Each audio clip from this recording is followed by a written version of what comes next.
So tell me about growing up in Texas and how that had an impact on your decision to become involved in the Juneteenth celebration. That in Marshall, we go to the fairground. There'd be music and food.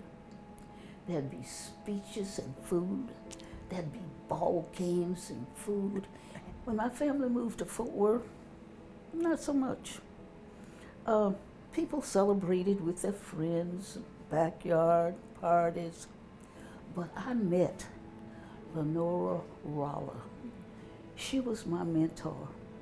And Fort Worth was celebrating its 175th birthday. So she started the Tarrant County Black Historical and Genealogical Society. I was one of her disciples. And we ended up being the organization that did Juneteenth. Miss Lee, I've heard the story about your family when you moved from Marshall to Fort Worth, but can you tell me exactly what happened? My parents bought a house on Annie Street at the corner of Annie, New York. And my mom had it fixed up so nice. And on the 19th of June, the paper says there were 500 people, a mob, and that the police couldn't control the mob. Those people tore that place apart. They burned the furniture. They did something really atrocious. But my parents never, ever discussed it with us.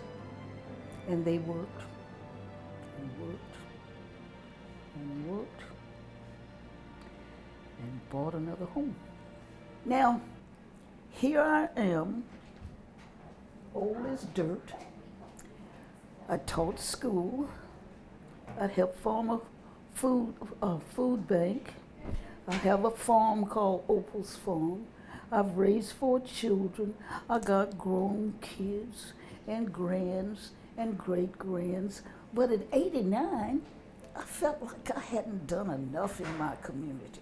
I walked 2.5 miles to symbolize that the enslaved didn't know they were free for 2.5 years after the emancipation. We started a petition, and the petition garnered 1,500,000 signatures, and we took those to Congress. And we were prepared to take that many more signatures to Congress when we got the call to come to the White House. That is so wonderful. I love that. And I understand you have a book coming out for children. It's called Juneteenth for Children. And it gives the children the story of how enslaved people were taken from their parents, Africa, and brought to these United States. Oh, they worked them and didn't pay them. And then we had a president named Abraham Lincoln, and he freed the enslaved people. Now, he did it on the 1st of January, 1863, but they didn't get word. The enslaved people didn't get word until the 19th of June, 1865.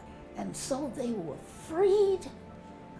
Oh, were we some happy people. Absolutely. So what do you got going on now, Miss Lee? Now that we got this holiday? There are too many disparities in our country that need to be addressed. So we can't rest on our laurels because we got a holiday. Miss Lee, thank you for talking with us today, and we just want to know if you have any final thoughts for the people who are watching this today. Freedom is what Juneteenth's all about. And I want people to be aware of that. That Juneteenth is not a Texas thing. It is not a black thing. It's a freedom affair. In fact, I've been advocating that we celebrate from the 19th of June to the 4th of July.